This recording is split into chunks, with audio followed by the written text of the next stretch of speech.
I was just thinking what an amazing epitaph it would be for a Christian at the end of their life to say that they held steady hands until the going down of the sun.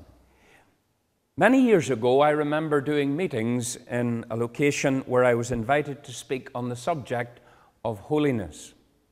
I was very happy to speak on that subject, which really means spiritual health, being healthy spiritually. But I felt exercised by the Lord to speak at one of the meetings on spiritual warfare.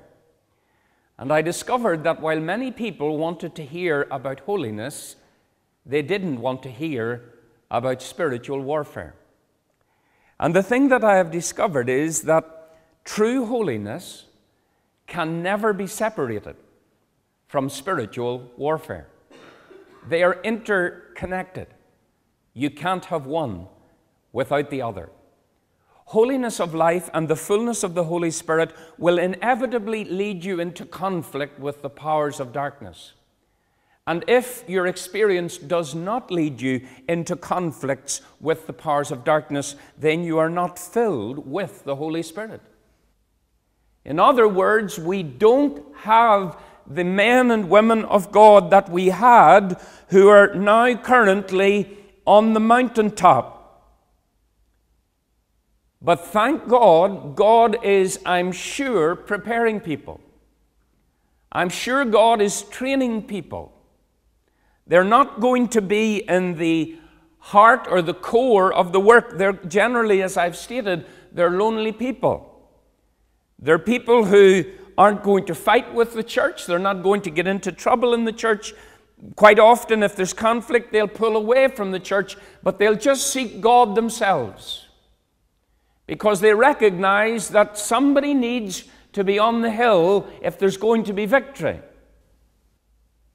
You know, we need to give help when we know God is working. I'm more convinced now than ever, and I was talking to my wife earlier on about it, but I'm more convinced now than ever that the move of God that will come on this land, it will be completely surrounded or will be a driving force through spiritual warfare, through deliverance, through healing, through real divine demonstrations of God's power. Everybody understands how it's done on the field, but they don't understand the way that it works with God. They don't understand that.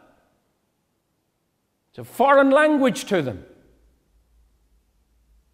They just follow the tradition of their fathers and their grandfathers and their great-grandfathers. And if you could go back as far, we do it that way because that's the way it's done. Well, that's not God, the way God does it. God says, I make everything new. Whenever Winston Churchill received the award, or dare I say it was hardly an award, but the calling to be Prime Minister, they asked him, Mr. Churchill, now that Hitler is going to invade Britain, what is your cry? What are you going to say? Are you going to compromise with Chamberlain? What are you going to do? And he said, my only thought, my only dream, my only waking aspiration is, he said, one word: victory.